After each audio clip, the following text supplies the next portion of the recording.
Bem-vindo, Alexandre, e obrigado também por ter aceitado o nosso convite. Na verdade, a nossa decisão conjunta de fazer essa live, e eu acho que é uma oportunidade boa da gente discutir alguns pontos que são bastante relevantes para o ambiente de startups, né? E mais do que isso, para essa junção de startups e investimentos e formas de avançar com o ambiente de inovação no Brasil e a ação efetiva empresarial de inovação. Eu acho que a gente tem vários fatores importantes acontecendo nos últimos tempos, e antes disso eu acho que seria importante apresentar o Alexandre, porque o Alexandre é um dos caras que mais conhece do ecossistema de startup, desde da questão legal até o ambiente em si, de inovação. Ele é diretor da Associação Gaúcha de Startups e é um especialista na área de direito ligado a startups e inovação. Então, acho que feita essa apresentação é mais que o suficiente para dizer que, se for alguém para falar sobre o assunto, o Alexandre é um dos caras que está no top aí dos maiores conhecedores.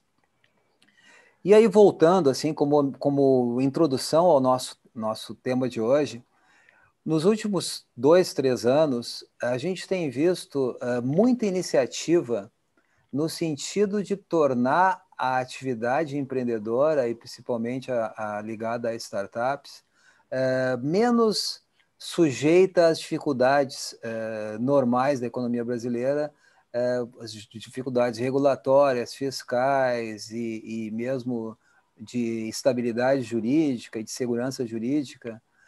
Tem se feito bastante movimento nesse sentido. Acho que isso é um ponto positivo. Não é nada muito fantástico e não é nada comparável com o ambiente de negócios de startup em países mais desenvolvidos, principalmente Estados Unidos, Israel e Europa Ocidental, notadamente Reino Unido. Agora, como dizem os chineses aí em época de vírus chinês, para se fazer uma jornada de 1000 léguas, tem que se dar o primeiro passo. E eu acho que esses passos estão sendo dados. Já se espera um volume importante de investimento em startups, se fala em alguns 2,5 bilhões de dólares. Eu acho que é importante entender que esse volume todo que se fala não é necessariamente aquele volume que vai impactar num número bom, importante de startups, ou seja, que vai fazer a economia brasileira se tornar inovadora. Ainda é uma tendência de concentração em pouquíssimos players, pouquíssimas empresas, tá? Mas ainda assim é um fator importante. Tá? Eu acho que nós poderíamos entender o movimento como um movimento meio que de terceira revolução industrial no Brasil. Tá? Assim, a peculiaridade que eu estou tentando usar esse chamamento é porque o Brasil começou com uma efetiva produção lá, vamos dizer assim, depois da independência, né? A cafeicultura financiou de alguma maneira os investimentos iniciais da indústria, principalmente São Paulo. Depois teve a onda estatal e agora, com a queda assim, da importância da iniciativa estatal, e também com setores tradicionais da indústria, principalmente, bastante desgastados pelas crises e também por decisões macroeconômicas equivocadas dos governos, né?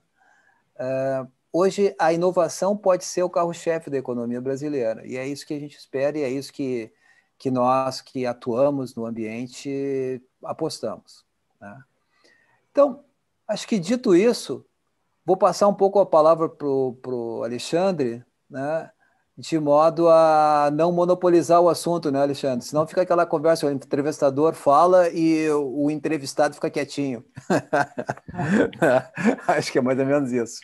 Mas o clima a ideia é um clima bem informal e uma troca aí, porque o Alexandre é nosso amigo e nós comungamos de ideias, então a ideia aí é ser um bate-papo. Essa é a ideia. Com certeza. Obrigado, Sérgio. Agradeço o convite. Agradeço a todos que estão nos assistindo.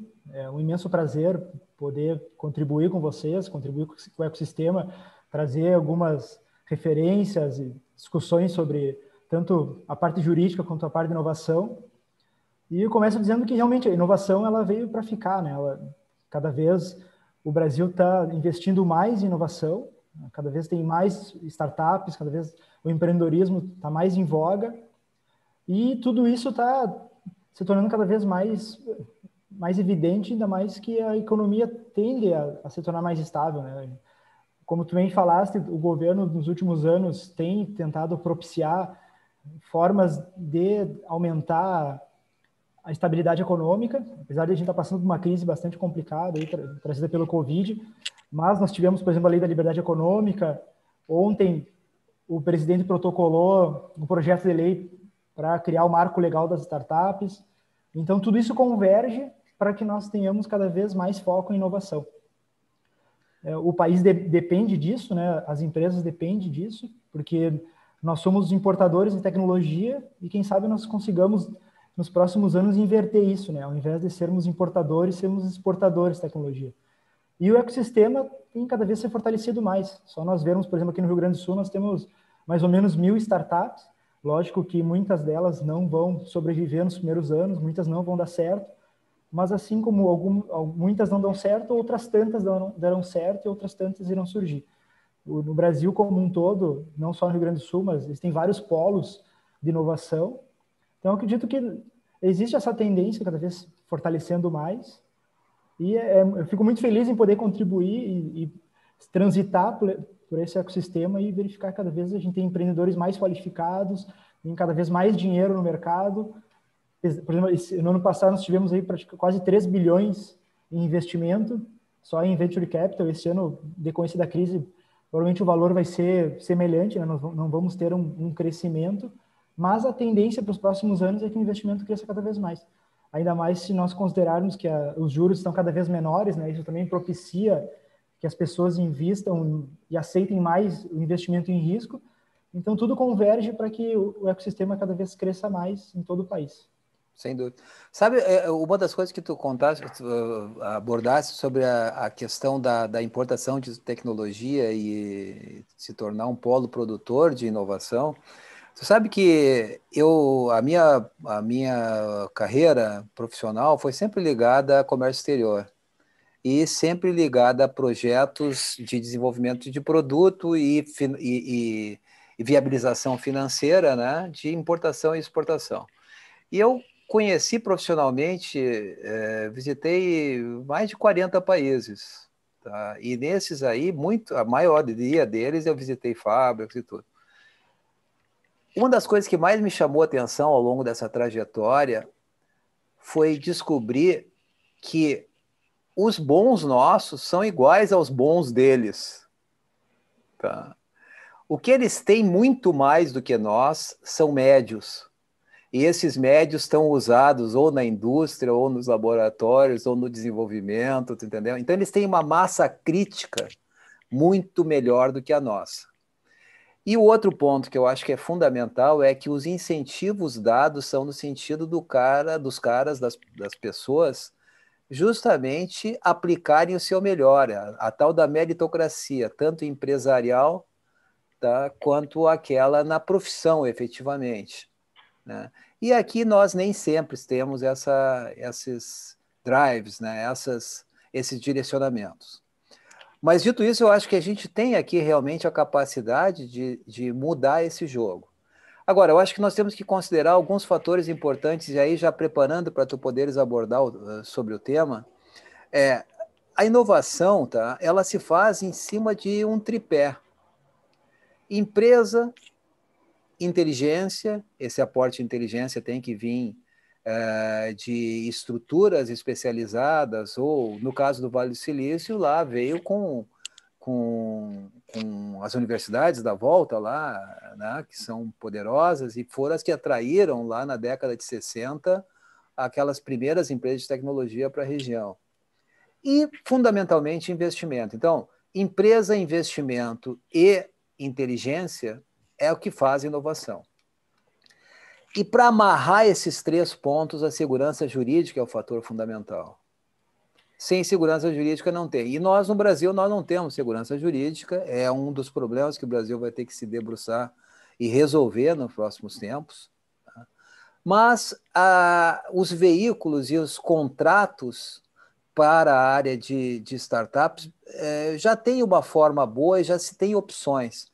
Então, acho que seria importante, Alexandre, tu começares abordando sobre os tipos de contratação que é possível para as startups e, consequentemente, receberem investimentos dentro desses contratos ou em estruturas paralelas. Perfeito. Com certeza, né? A segurança jurídica ela é fundamental, porque o investidor está tomando um grande risco, né? Tem uma estatística aí que todo mundo fala, né? Que cada 10 investimentos, 1 ou 2 vão dar certo. Então, independente dessa estatística estar certa ou não... Né? Mas tudo bem. Independente dessa estatística estar certa ou não. Mas o importante é que, independente do número de acertos, mas que os contratos sejam bem redigidos e tentem proteger ao máximo. Como eu comentei, nós tivemos recentemente a Lei da Liberdade Econômica, que ela trouxe um pouco mais de autonomia para os contratos, porque, inclusive, tem uma cláusula que fala, né, que a revisão pelo Estado é uma exceção. Então, pensando no princípio da autonomia da vontade, os contratos se tornam...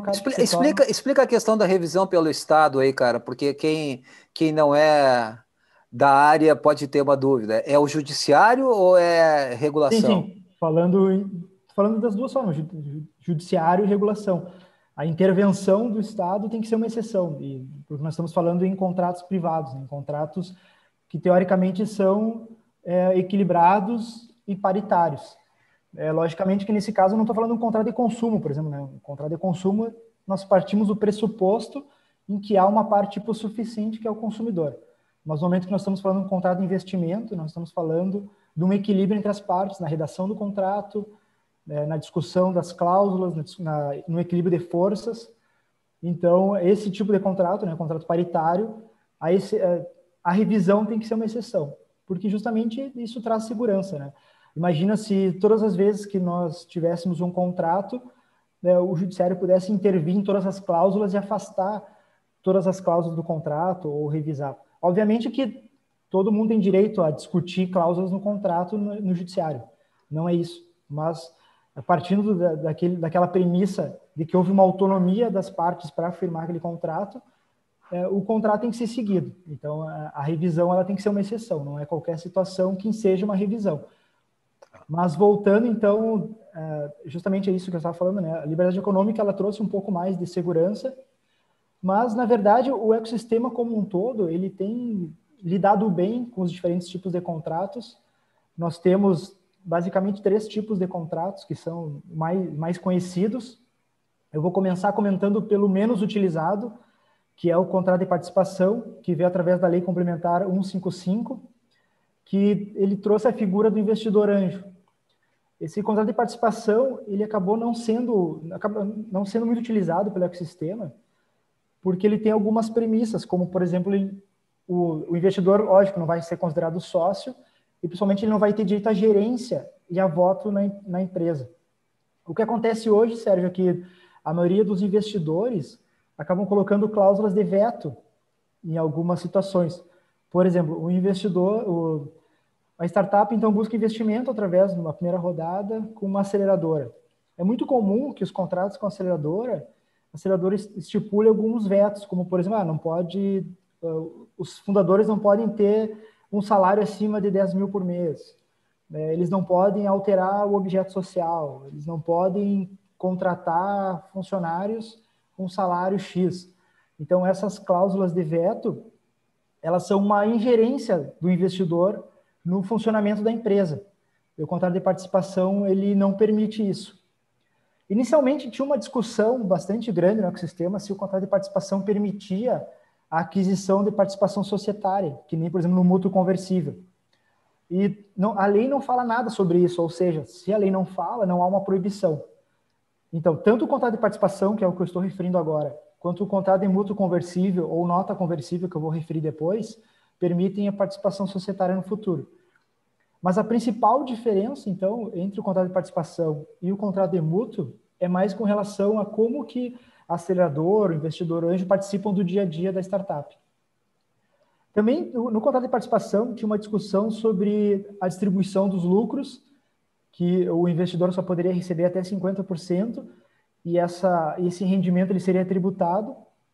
Só que até essa discussão eu entendo que não faz muito sentido, porque a tendência é que as startups reinvistam os seus rendimentos, né? Então, o objetivo do investidor não é ter uma participação nos lucros mensalmente. O objetivo do investidor é vender aquela participação numa rodada futura, recebendo 20 vezes, 100 vezes o que ele aportou. Então, só para fazer essa referência, né, que havia essa discussão, mas que ela acabou sendo irrelevante. Então, existe algum risco trabalhista nesse caso? Algum tipo de intervenção da Justiça do Trabalho coloca em risco o anjo nesse aspecto ou não? O risco ele é muito maior quando o investidor, ao invés de fazer um contrato, que ele vai ter uma opção de compra das cotas no futuro, uma opção de conversão no futuro, e ele não está no contrato social desde o início, do que se ele simplesmente adquirir participação agora. O que acontece é que 95%, sei lá, 90% dos primeiros contratos de investimento, eles preveem que o investidor vai ingressar na sociedade depois de um prazo, por exemplo, 2, 3 anos, e mediante a conversão da sociedade limitada numa sociedade por ações, uma sociedade anônima. Essa forma, ela reduz bastante o risco de uma discussão trabalhista, porque o investidor não é um empregado, né? Ele não está tendo um vínculo trabalhista com a startup. Eu falo repercussão de ações trabalhistas contra a sociedade. As startups têm base de capital pequena. Contra o investidor, tu quer dizer, então? Então, por exemplo, como a base de capital pequena é uma sociedade por conta de participação, que vocês chamam, né? Sociedade de participação é um segundo tipo, até que eu ia comentar em seguida, que ele não tem uma personalidade jurídica. A sociedade por conta de participação, ela tem duas figuras. É o sócio participante, que antigamente falavam que era o sócio oculto, e o sócio ostensivo, que é realmente quem vai administrar aquele capital. Então, a SCP, né, a Sociedade de Participação, ela é muito mais utilizada pelas aceleradoras para criar um fundo de investimento e gerir aquele fundo, e aí o contrato com as startups é através de mútuo conversível. Então, com os investidores, muitas vezes as aceleradoras fazem um contrato de SCP, que nem no setor imobiliário, né, as incorporadoras fazem muito esse tipo de contrato, ou um contrato através de sociedade de propósito específico, que é, então... Qual é a diferença entre os dois? Tem diferença? Sim. A sociedade de propósito específico ela é uma limitada ou uma SA. Então, ela tem personalidade jurídica, tem, por exemplo, patrimônio de afetação, se for o caso, é um patrimônio exclusivo para aquela incorporação, e a sociedade de participação ela não tem personalidade jurídica. O sócio ostensivo ele responde de forma ilimitada por qualquer dívida que aquele CNPJ tenha. Então, como não tem personalidade jurídica, não há separação do patrimônio do sócio com o patrimônio da sociedade. Então vamos dizer assim, é um veículo de menor qualidade do que uma SPE. Sim. O propósito é semelhante, que seria a captação de investimento, mas com certeza a figura jurídica da SPE é totalmente diferente, né? É uma empresa, então não tem nem como comparar em termos de risco fiscal, trabalhista, etc., é totalmente diferente. Não? Nesse caso específico, tu não usa essa sociedade por conta de participação, não é nem uma sociedade, então. Na verdade, é um contrato entre as partes e precisa registrar no cartório, não precisa registrar na junta. Não é registrado na junta, né? Porque não é uma figura empresarial, né? É um CNPJ, é obrigatório o registro na Receita Federal, mas o objetivo é a captação de recursos e administração de recursos. Então, é uma figura totalmente diferente, né? da SPE. Então, essas duas primeiras hipóteses que tu levantaste, né? Uma, o anjo é recepcionado dentro do contrato social, mas na figura de investidor passivo. Sem direito político, vamos dizer, sem direito a voto nenhum, nem vedações, né? Essa opção é a que é mais arriscada para o investidor, porque se tiver uma desconsideração da personalidade jurídica, ele vai responder pelas dívidas. O contrato de participação, o investidor não entra como sócio, né? Ele simplesmente aporta um capital, e esse capital é utilizado pela startup para crescer, para contratar funcionários, etc., para desenvolver o MVP e tal. É diferente, né? O E risco ele é muito fica com o maior se ele direito entrar de entrar direto. na sociedade quando converter em sociedade anônima. Isso, o contrato normalmente prevê que a conversão das cotas a que o investidor adquiriu hoje, né, ele vai então converter no futuro através da conversão da empresa numa sociedade anônima. Porque aí é uma sociedade capital e não uma sociedade de pessoas, o risco é muito Claro. menor.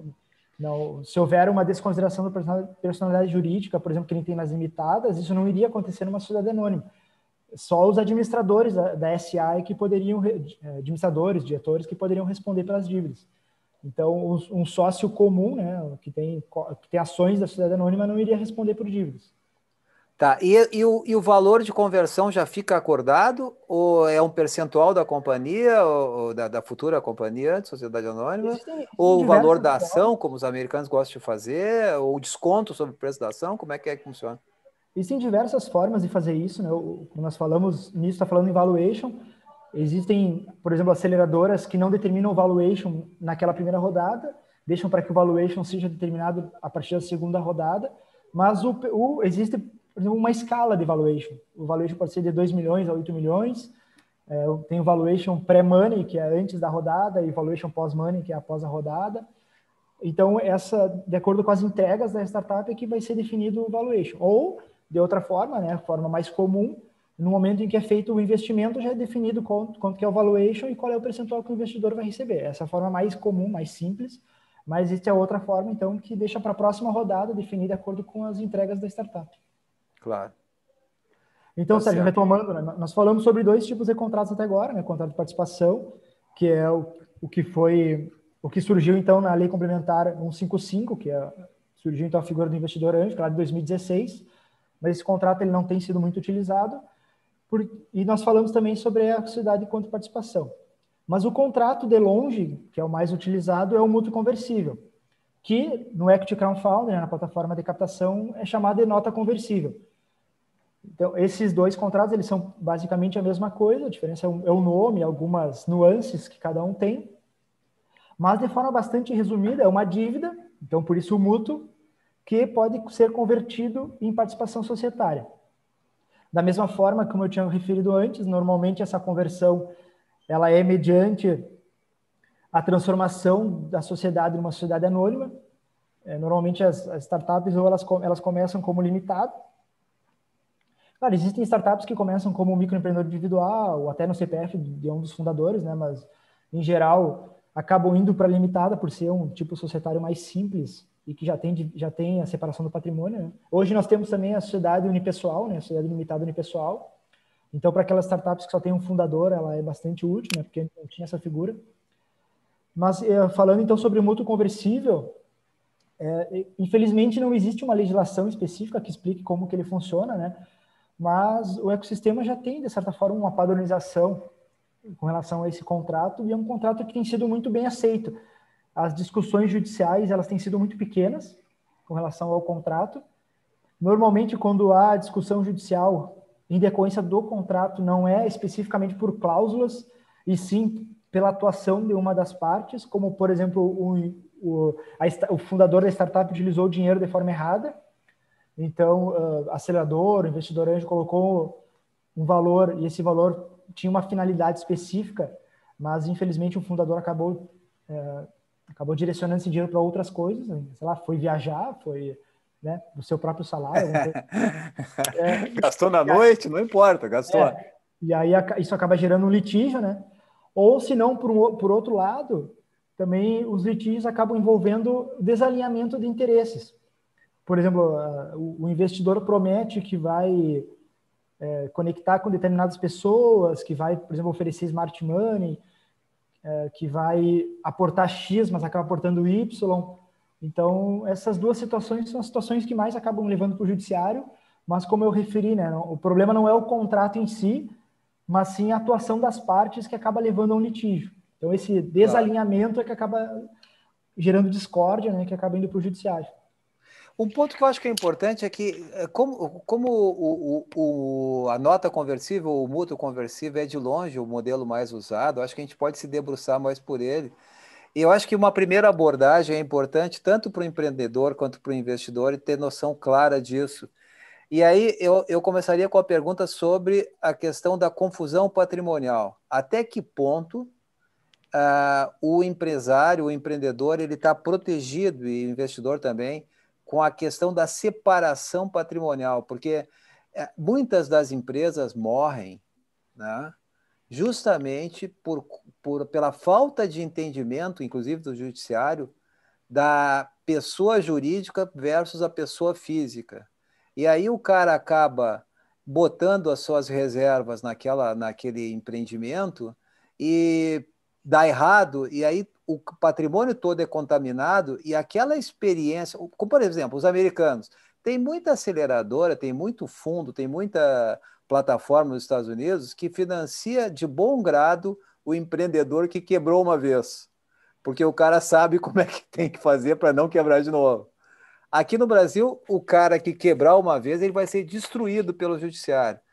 Mudou alguma coisa na proteção e na separação patrimonial entre empreendedor e empresa? Essa pergunta ela é bem interessante, porque com a Lei da Liberdade Econômica nós tivemos uma alteração no artigo 50 do Código Civil que justamente trata sobre a desconsideração da personalidade jurídica. O que nós temos, Sérgio, é o seguinte: a regra é que o patrimônio da empresa não se misture com o patrimônio dos sócios. Então, o grande problema é quando há essa confusão, né? Por exemplo, o fundador da startup não separa o seu patrimônio pessoal do patrimônio da empresa. Então, ele tá criando um risco trabalhista, um risco fiscal ou qualquer outro tipo de risco que pode acarretar a desconsideração da personalidade jurídica. Só que, óbvio, o investidor não tem nada a ver com isso, né? O investidor está fazendo um Sim, investimento. sim, mas ainda assim eu insisto na pergunta pelo seguinte: a gente vê na prática que o judiciário não respeita Sim, sim, não, eu essa vou chegar lá, calma que eu vou chegar lá. Tá. Então, assim, o investidor ele não tem nada a ver com isso, ele está fazendo um investimento de risco, uma expectativa de no futuro ser sócio. Neste momento, hoje, ele não é sócio, ele então assinou, por exemplo, um contrato em mútuo conversível para daqui a 3 anos, se a empresa virar uma SA, ele ser sócio. O problema começa a acontecer quando acontecem duas coisas. Primeiro, o fundador, então, não separa o seu patrimônio, tem uma confusão patrimonial, começa a administrar mal o dinheiro, começa a não contratar funcionários da forma correta, começa a gerar um passivo. E, por outro lado, o investidor está no dia a dia da empresa, participando das decisões, participando da administração, como se ele fosse um sócio. Isso acontece muito. Tem o investidor anjo, muitas vezes, ele acompanha o dinheiro que ele investiu no dia a dia da empresa. Ele não se restringe simplesmente a receber, por exemplo, um report do que a startup está fazendo. Ele é, tipo, hands-on, assim, ele está junto da startup e aquilo deixa de ser um investimento para converter no futuro e pode virar uma sociedade em comum. Aí o investidor começa a correr risco. Não sei se ficou claro, mas Claro. A relação do fundador, né, da startup, enquanto limitada, é que ele tem uma separação do seu patrimônio. Porém, ele pode praticar atos que levem a uma desconsideração da personalidade e acabe atingindo o patrimônio dos sócios. Isso está bem claro na regulação, na lei? Quer dizer, o empreendedor pode ler em algum lugar e ficar seguro que vai ser aplicado daquela maneira? Tu diz no sentido do investidor não ser... Não só o empreendedor também se proteger. Ó, eu não vou fazer determinadas coisas, porque se eu fizer, eu vou perder meu apartamento, eu vou isso, aquilo, aquele outro. Porque eu vou dizer o seguinte: como eu lido com os dois lados da moeda, Sim, eu quero que o empreendedor seja profissional. Tá? claro. E eu quero que ele vá aderindo à regra de governança conforme o crescimento do negócio e necessariamente tendo um complexo mais importante com o crescimento da empresa. E também quero que o investidor não tenha nenhum risco empresarial. Tá? Claro, com certeza. É Então, por no isso... meu ponto de vista, modestamente, eu digo que eu tenho praticamente convicção que duas coisas atrapalham o ambiente de inovação, pesadamente. Tá? Insegurança jurídica e credibilidade. Tá? A credibilidade ela também é prejudicada porque a regulação toda, e mesmo do CVM, tal, esses caras, as regulações que eles fazem já é no sentido, tá, de apresentar para o público uma certa visão distorcida dos negócios menores. Quase que uma mensagem subliminar: põe o teu dinheiro no bancão lá, porque esse aí não vai quebrar, tu entendeu? E tu não vai ganhar nada, quem vai ganhar dinheiro vai ser o bancão. Tá? Mas, de qualquer maneira, tu vai comer o teu capital e vai demorar para comer o teu capital. Ele vai ser diluído pelo passar dos tempos. Tá? Sim, Então, essa questão toda me preocupa. Eu acho que claro. acho que é importante que tu aborde, Alexandre. Então, assim, Sérgio, como eu referi, né? Sociedade limitada, a regra é a separação do patrimônio e a regra é que o patrimônio dos sócios não seja atingido por dívidas. Essa é a regra. O problema é que, como tu mesmo falaste, né, não, existem fundadores, e a gente não precisa falar em startup, a gente pode falar em qualquer tipo de empresa, existem sócios, existem fundadores que não são profissionais, que não conseguem separar o seu patrimônio pessoal do patrimônio da empresa, que acabam desviando as finalidades da empresa para praticar outros atos. Mas isso não tem que ser comprovado em juízo? Claro, não, lógico, com certeza. Com certeza tem que ser comprovado, né? Não basta simplesmente eu ingressar com uma ação contra a empresa e já querer atingir o patrimônio dos sócios. Tem que ter um motivo que seja grave. Isso aí tudo a partir da lei da liberdade econômica. O artigo Porque 50 antes... sempre existiu, né? Sempre existiu a desconsideração da personalidade jurídica sempre existiu. O que Mas, por aconteceu exemplo, a Justiça é do que a lei Trabalho quebrava restringiu. direto, né? Isso já isso é um outro problema. Vamos deixar de lado um pouco o Justiça do Trabalho, porque a gente entra numa outra seara. Mas só explicando isso que tu comentaste, a separação patrimonial em sociedade limitada sempre existiu. A regra, então, sempre foi que o patrimônio dos sócios não deve ser atingido em decorrência de dívidas da empresa e que, caso isso aconteça, deveria ser no máximo até o capital, até o valor equivalente às cotas que o sócio aportou. Então, Claro. se o sócio tem 10%, o máximo que ele queria acontecer, ele perder 10% que é a sua participação na empresa. Então, essa é a regra. Só que quando nós começamos a falar em exceções, aí a gente entra numa outra seara. A liberdade econômica, ela não criou algo novo. Já existia o artigo 50, ela modificou o artigo 50, restringindo ele. Então, para conseguir comprovar fatos que acarretem desconsideração, se tornou mais difícil. Não é qualquer situação que acarreta a desconsideração. Que é importante para o empreendedorismo. E isso traz mais segurança para os empreendedores. Só que quando a gente fala em justiça do trabalho, a gente está falando numa seara que é bem nebulosa e que é pisar em ovos.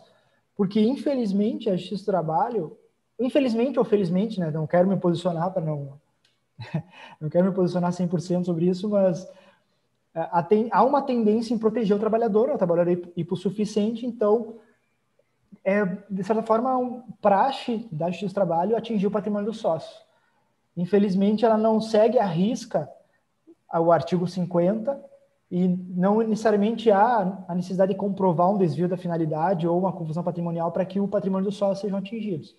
Mas isso me chama a atenção de um aspecto, sabe? É bem interessante, que é o seguinte: aqui o trabalhador está bem protegido, tá? Mas o nosso trabalhador, ele tenta entrar ilegalmente com o risco de vida num país onde o trabalhador não é tão bem protegido como os Estados Unidos. O cara atravessa até deserto, entendeu? Arrisca levar tiro para entrar lá e lá não tem justiça do trabalho. Por que será isso? Isso é uma das coisas que eu sempre me pergunto. A nossa CLT, ela era muito protecionista, ela foi reformada em 2017, mas ainda há uma grande resistência do judiciário para seguir essas novas tendências de flexibilização das relações de trabalho. Até o presidente atual, ele bate bastante nisso, né? E eu acredito que é uma tendência dos próximos presidentes também manterem essa linha. Mas, claro, vai depender de quem seja eleito, né? Mas se for na mesma linha de pensamento dele, seguindo essa tendência. Mas, infelizmente, nós temos essa insegurança. Realmente, nós falamos em questões trabalhistas, nós temos essa insegurança. Relações de consumo também podem acarretar a desconsideração da personalidade jurídica, mas isso não é tão simples quanto nas relações de trabalho. E o investidor, ele só seria atingido, como eu falei, se ficasse demonstrado que ele tem uma sociedade de fato com a startup. Mas para isso acontecer, realmente, ele teria que forçar muito a barra. Ele teria que eu ser não quase acredito um nessa sócio. hipótese. como eu disse, né? Isso é muito difícil, mas como tu me perguntou o que poderia acontecer, mas a chance disso acontecer realmente é muito difícil, né? Não faria... Eu tenho uma Parece... outra questão, Alexandre, para ti, que eu acho que é importante, que é a seguinte. Ó, hoje eu conversei com um colega americano, no fim da tarde, tá? E me chamou a atenção que a maior plataforma hoje de crowdfunding nos Estados Unidos, ela é parceira de uma aceleradora que é gigantesca, que é o Y Combinator. O Y Combinator e o Funder. E aí me chamou a atenção também que os fundos de venture lá já aplicaram em empresas que saíram dessas rodadas da WeFunder, já aplicaram mais de 2 bilhões de dólares nos últimos 3 anos. Isso quer dizer o seguinte, lá os caras conseguiram já estão começando a criar quase que uma linha de acordos, começando em aceleradoras, passando por equity crowdfunding e indo para os fundos de venture e private equity. Então, isso aí é uma maneira muito poderosa de assegurar que o investidor das diferentes etapas tenha opções de saída, que é o fator fundamental.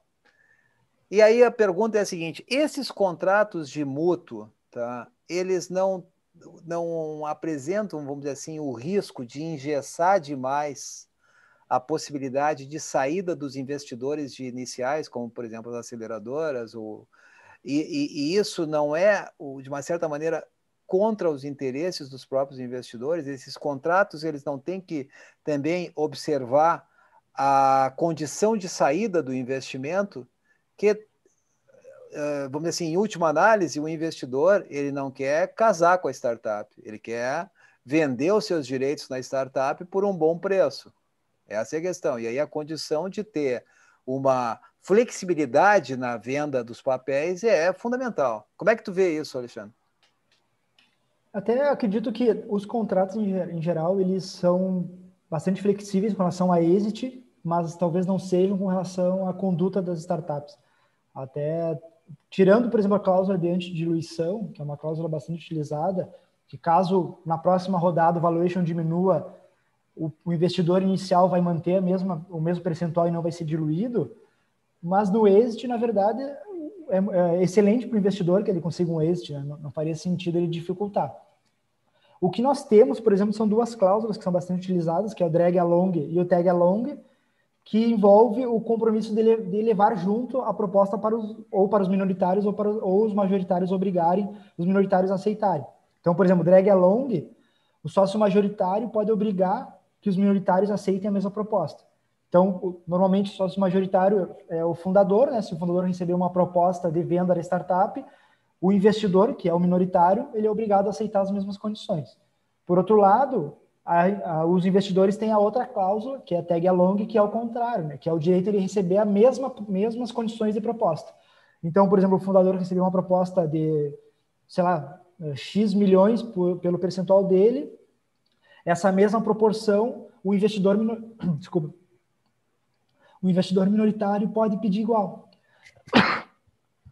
Então, as cláusulas de tag e drag along, elas protegem um lado e o outro. Eu acho que elas não são, vamos dizer assim, elas são aceitáveis de maneira geral e não são causa de conflito, tá? Pelo menos da nossa experiência. O que eu vejo mais complicado é aquela questão de alguns investidores iniciais fazerem exigências de valores múltiplos mínimos, tá, para exit. E aí tende a carregar até o ponto de que o cap table da empresa, né, a lista de acionistas, de sócios potenciais ou acionistas, fica muito complexa e difícil de fazer uma negociação. Como é que tu vê isso? Isso é constante desses contratos? Não, até, o que tem acontecido é que normalmente quando chega num fundo, né, quando chega no venture capital, ele tende a limpar o cap table. Porque até não é interessante para o fundo que ele tenha um cap table carregado com, sei lá, 5, 10 investidores, porque isso acaba gerando muita confusão, né? E obviamente que acaba dificultando as próximas saídas. Então, o investidor anjo, ele entra, por exemplo, na primeira rodada, ele tende a sair ali pela terceira rodada. Claro, isso não é uma regra, né? Estou dando exemplos do que é bastante corriqueiro, terceira, quarta rodada. Não, é prejudicial para a startup, se ela está buscando chegar em rodadas Series A, Series B, etc., ficar com os investidores iniciais carregando aquele cap table, como tu muito bem referiste. A questão disso é que não existe uma regra geral, né? É uma negociação. A tendência é que, óbvio, como o investidor quer receber 20 vezes o que ele investiu, se a segunda rodada tiver um múltiplo muito baixo, for, por exemplo, o dobro da primeira rodada, a tendência é que ele não queira sair, né? Que ele queira ficar mais tempo. Então, eu diria que a questão toda é bom senso.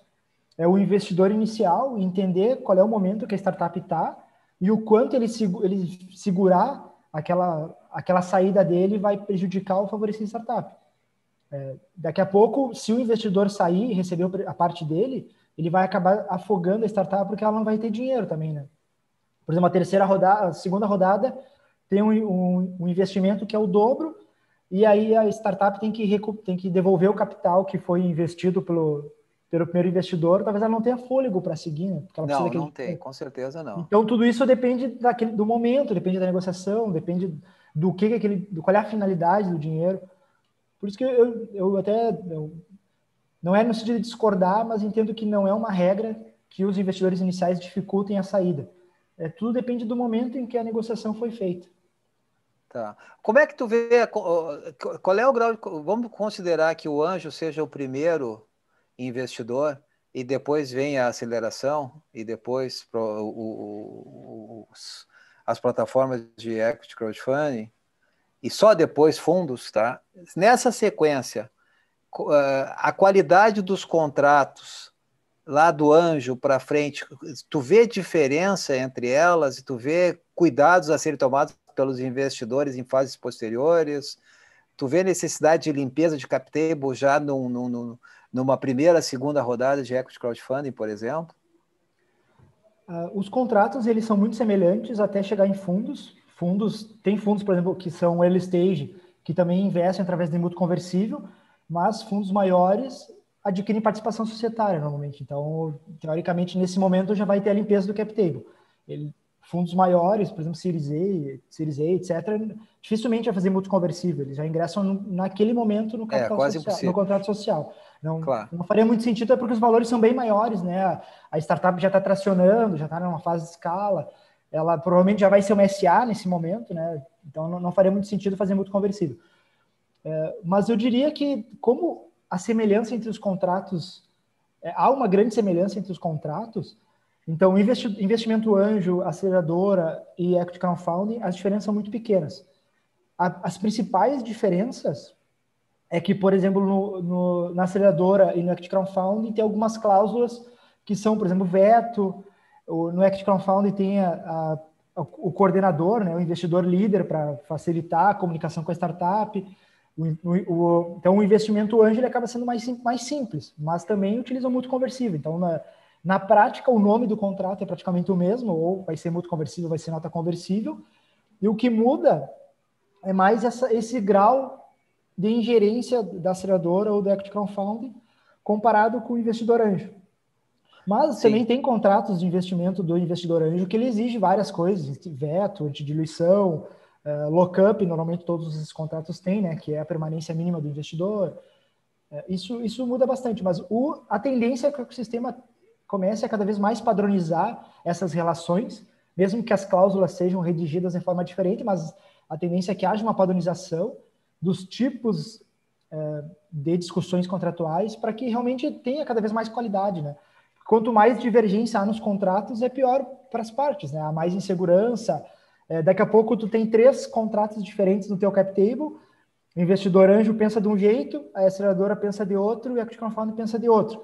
Isso cria uma baita numa confusão, né? Então, por exemplo, a aceleradora tem um veto que não pode contratar funcionário com salário a partir de 5 mil.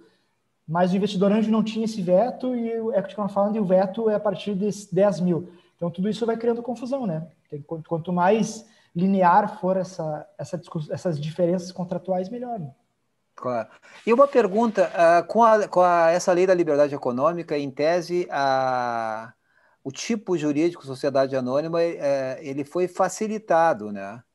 A limitada, né, foi facilitada.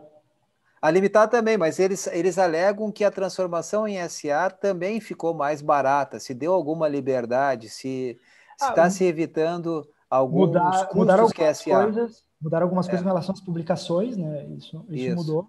Mas eu diria que os reflexos, ultimamente, eles têm sido muito mais voltados para as limitadas do que para as SAs. Porque como a SA tem uma lei própria, ela envolve um corpo muito maior, porque tem, por exemplo, conselho, diretoria, etc. É para investimentos maiores, né? A startup tem que estar num estágio maior. Então, pensando com relação aos últimos anos, favoreceu muito mais as limitadas do que as SAs. Mas isso é uma visão minha, né? Justamente por ver muito mais startups que são hoje limitadas do que SA, né? SA são startups que já estão em fase de escala. Mas uma modificação que nós tivemos, até que nem foi na liberdade econômica, é a possibilidade das limitadas terem cotas preferenciais sem direito a voto. Isso é uma discussão que ela já vem há bastante tempo, né?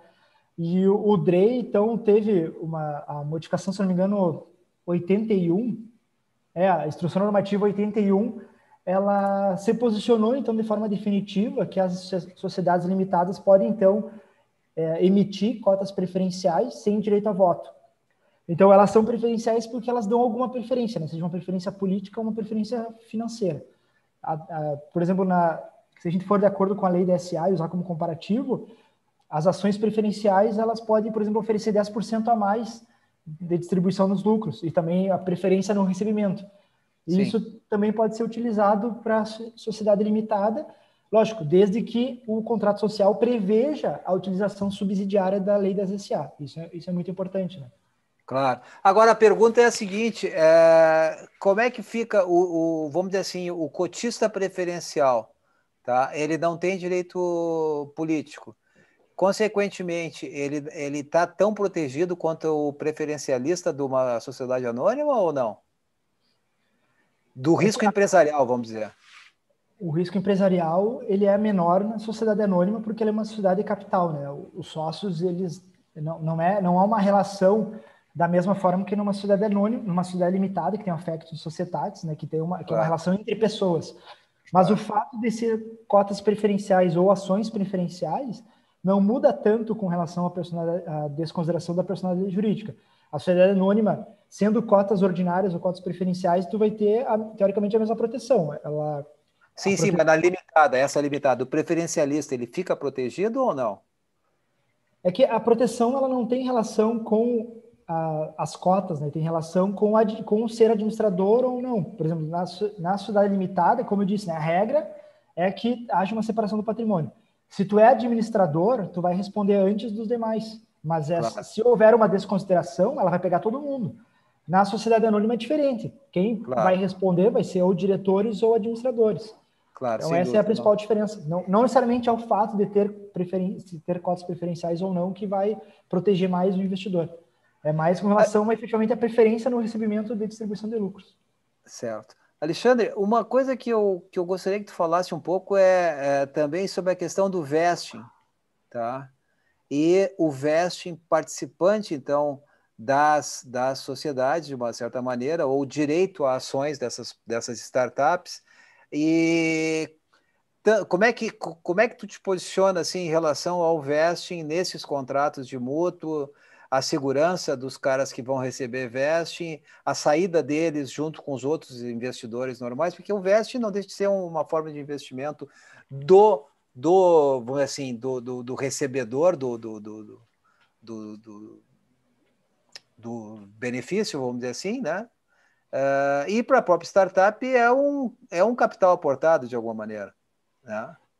O vesting nada mais é do que uma cláusula de opção de compra. Ele está dentro de um contrato que normalmente nós chamamos de stock options, que é um plano de aquisição de participação societária. O vesting ele é mais utilizado para retenção de talentos. Ele até não é tão utilizado para investimento, porque para investimento o pessoal acaba Claro. focando mais em mútuo conversível, né? Não, mas o que Mas eu quero dizer é o seguinte, Alexandre, só para não ficar a dúvida, é que o vesting ele é usado basicamente só para retenção de talento, mas, por exemplo, os americanos, eles criam regras específicas no trato do vesting, os fundos usam isso, as plataformas usam isso, tá? De modo a mesmo que não mexer com com os donos de opções que têm origem no vesting, e tem até tratamentos diferentes, até questões ligadas à diluição, impostos, tudo isso, tá?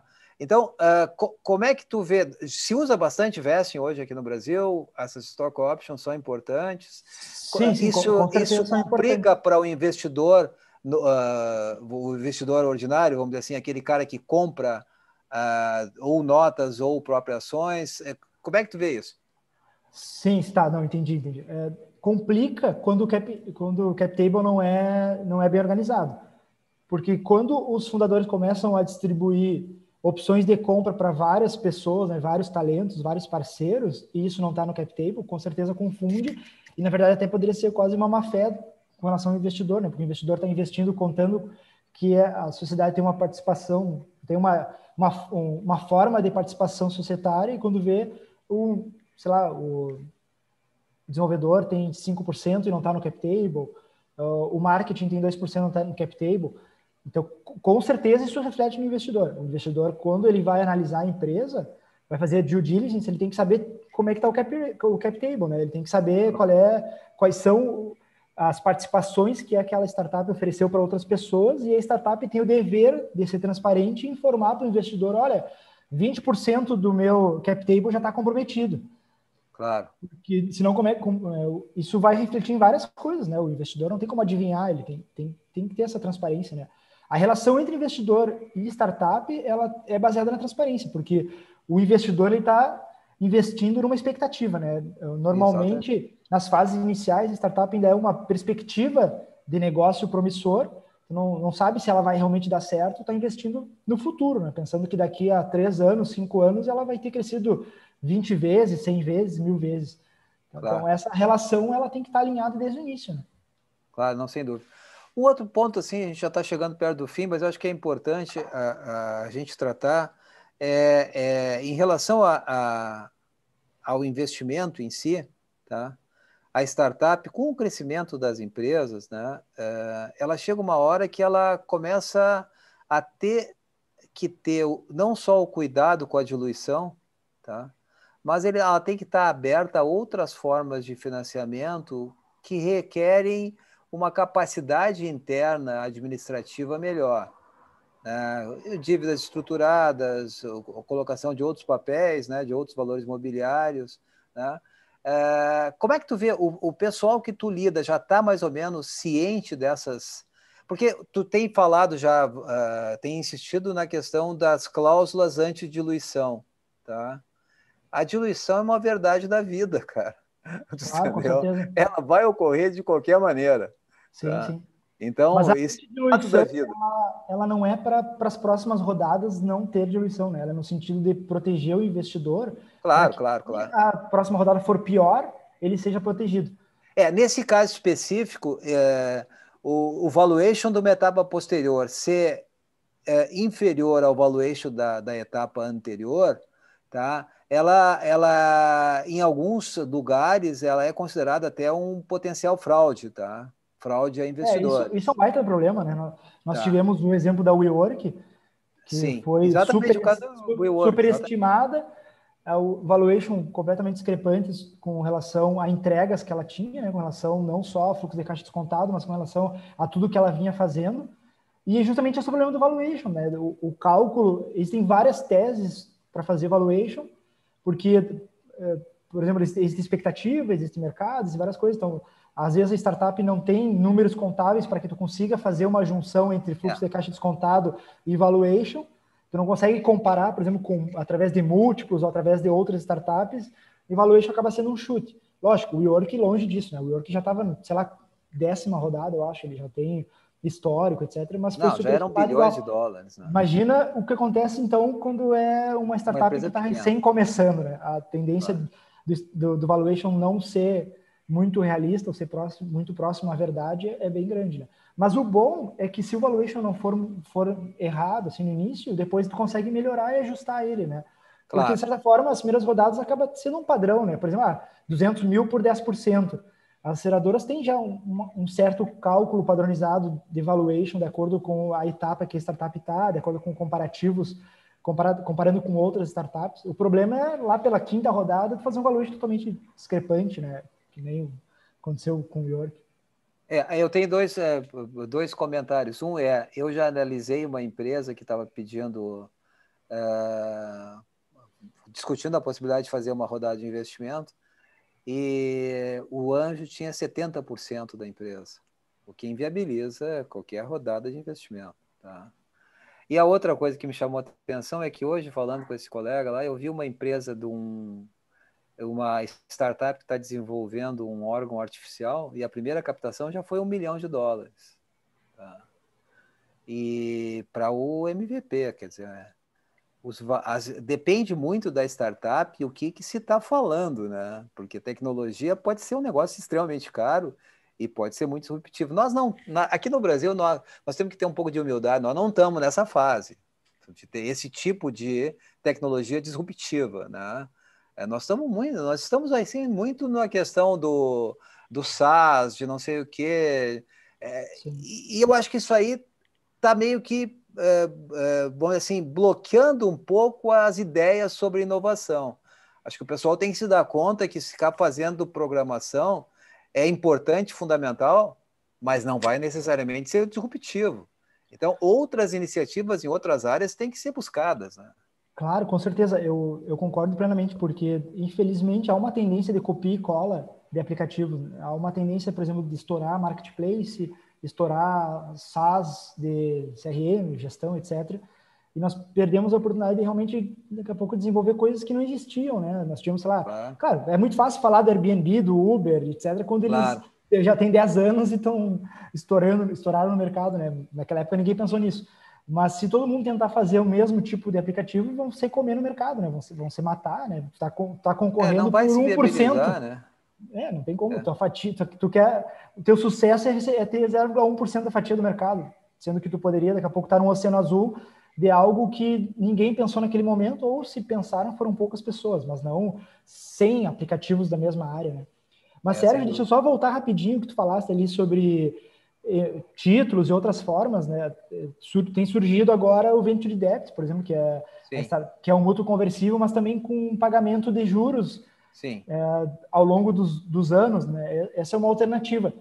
Eu só penso que o cuidado com relação a essa alternativa é que a startup tenha fluxo de caixa suficiente para conseguir fazer a rodada e, ao mesmo tempo, pagar esses juros, né? Como se fossem esses bônus para os investidores, para que ela não perca fôlego. Então, startups objetivamente, não é aplicável a startups que tenham um valuation menor do que 10 milhões, 15 milhões. Não é aplicável. Isso que eu ia comentar. Startups mais estágio inicial não tem como Não tem como, não tem como. Nós até estamos estruturando a operação de débito, tá? Mas uma empresa, que no caso é a substância de comida congelada, Fit, mas é uma empresa que já está estabelecida no mercado, tem uma posição ampla no mercado, e tem caixa, e tem até garantia de fluxo de caixa em cima de recebíveis segregados, entendeu? Perfeito, então, aí faz sentido. Não é oportuno tu chegar para uma startup que o cara está começando a fazer lá o seu scale-up lá de faturamento, e aí tu diz o seguinte, não, me dá aqui X% ao ano, não vai pagar, né? Não vai pagar. Claro.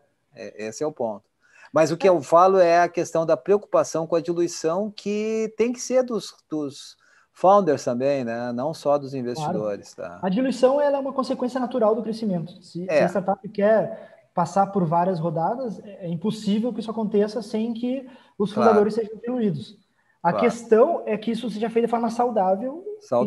E que faça sentido para o que a startup está querendo no futuro. A startup só quer uma rodada de investimento, nunca mais vai captar. Bom, se o investidor pegar 30% nessa rodada, talvez faça sentido. Mas se ela quer várias rodadas, não tem como. Mas aí não é startup. Aí o conceito está mal colocado, tá? Uma startup, ela não pode querer só uma rodada. Por uma razão muito simples, ela não vai ser escalável, entende? Claro. E o conceito... E isso é uma coisa que eu tenho falado para os empreendedores que eu converso, é o seguinte, tu pode ter um bom negócio, um excelente negócio, que não é uma startup, não vai escalar. Aí tu vai ter que ter rentabilidade para te financiar via sistema financeiro, via algumas outras alternativas, mas não com colocação de equity. Sim. Esse é o ponto. Tem uma tendência cada vez maior de separar um pouco isso, né? E nós pensarmos em negócios que sejam sustentáveis. Eu sou muito favorável a isso. O pessoal fica muitas vezes focado em ser chamado startup, mas o foco deveria ser outro, né? O foco deveria ser fazer com que aquele negócio saia do papel, seja sustentável e tu consiga sobreviver 5 anos, ou 10 anos, ou 20 anos, mas talvez a nomenclatura startup, pensar em algo, validar um modelo de negócio, escalável, etc., talvez não seja essa nomenclatura tão importante, né? O que a gente tem visto, até da literatura, o que a gente tem visto é que a startup, ela escala, tá? Depois de que a fase, vamos dizer assim, analógica está bem consolidada, tá? O processo está bem entendido, e aí ela pode pensar em escalar, né? Esse é um ponto importante. Tem que fazer coisas... tem que fazer o tema de casa antes da escalabilidade, né? Esse é um ponto importante. E às vezes aí o cara fazendo lá vê que o canal de distribuição é problemático, eu não vou conseguir ter uma reprodutibilidade do meu modelo de maneira a escalar. Quer dizer, são fatores que são presentes, né? Claro, com certeza. É isso aí. Mas, Tchê, eu acho o seguinte, acho que foi bastante bom a explicação, porque uma das coisas que eu tenho falado nas minhas possibilidades aí com o pessoal, tanto investidor quanto empreendedor, é que a negociação, tá, ela flui melhor se tiver uma simetria de informação. O investidor tem que entender as peculiaridades do negócio, e aí ele vai investir com mais vontade, com mais tranquilidade. E, por outro lado, o empreendedor tem que entender os limites do investidor e o que são os drives que levam aquele investidor a tomar a decisão de colocar o capital em risco. Tá? Eu acho que é importante o que nós estamos tentando aqui, modestamente fazendo a nossa parte, é tentar mostrar claramente as diferenças de veículos, né, vamos dizer assim, de estrutura jurídica das sociedades em si, e como eles impactam na decisão de um lado e de outro, tanto de empreendedor quanto de investidores. Tá? Mas, Alexandre, olha só, cara, a gente já falou mais de uma hora aqui e ainda tem muita coisa para falar, vamos ter que marcar uma outra live, cara, mas de qualquer maneira, eu acho que é importante, eu acho que foi muito bom, tenho que te agradecer muito, tá? Porque tu fizeste uma boa explicação sucinta, clara, objetiva, né? E vamos marcar outra aí para falar, talvez até dividindo mais entre públicos assim, empreendedores e investidores, para Sim, com certeza. tratar esse assunto mais profundamente, cara. Com certeza. Tá? Como dica final, eu gostaria de reiterar que eu falei no início que o principal é o alinhamento de expectativas. Como tu muito bem falaste, né, o desalinhamento de informações, ele vai gerar prejuízo tanto para o empreendedor quanto para o investidor. É fundamental que quando negociarem o contrato, negociarem as cláusulas, negociarem as condições de investimento, tudo fique claro. Quanto mais clareza o investidor tiver de onde ele quer chegar com aquele investimento, no sentido de qual o retorno que ele quer e quais são as proteções que ele vai ter e qual é o risco que ele quer tomar, muito melhor. Da mesma forma, o empreendedor entender quais são as consequências daquele investimento, porque ele está integrando equity, o que ele espera daquele investidor, aquele investidor vai dar só dinheiro, ele vai ser um smart money, como que vai ser as próximas rodadas, fazer um planejamento. Então, Claro. tudo isso passa, né, por um alinhamento de expectativas e passa por um contrato bem feito. Essas Sem duas dúvida. questões elas são fundamentais e vão acompanhar a startup em todas as rodadas. Né? Sempre ela vai ter que ter esse cuidado. Bom, e de qualquer maneira, eu acho que a gente tem que dizer que quem quer investir em startups e investir em bons negócios, startups ou pequenos e médios, procurem a Cluster. E quem quer um bom aconselhamento, procure Alexandre Caputo, que é o cara que entende de contratos. Tanto empreendedores quanto investidores, eu acho que estão bem servidos se fizerem essas opções. Né? Eu acho que é importante, né? Eu tenho que agradecer a todos que nos viram, né? Que perderam o seu tempo aí conosco, né? Não, ganharam tempo, ganharam essas dicas. Sem dúvida nenhuma, mas gastaram o seu tempo, melhor dizendo. Espero que tenha sido um bom gasto de tempo. Investiram Tá? o tempo, na verdade. Investiram, melhor ainda, tá? Investiram bem seu tempo e agradeço a todos, e particularmente ao Alexandre aí. Vamos marcar outras aí, Alexandre. Com certeza. Tá? Obrigado, E pessoal, que lembrando, estiveram conosco. o nome do teu escritório é Caputo Advogados, né? Caputo Assessoria Jurídica. Caputo Assessoria Jurídica. Então, o pessoal que quiser Não, olhar mas o aí, nome comercial é Caputo Advogados. quiser olhar os trabalhos do Alexandre aí, ele tem está à disposição para tanto para a estruturação de empresas, né, das startups, né, fazer toda essa parte de aconselhamento. E, bom, a gente está à disposição na Cluster 21, temos boas opções e também de investimento e também estamos abertos a avaliar bons projetos, boas empresas. Ok? Muito obrigado, pessoal. Até uma próxima. Valeu, Sérgio. Um abraço. Valeu.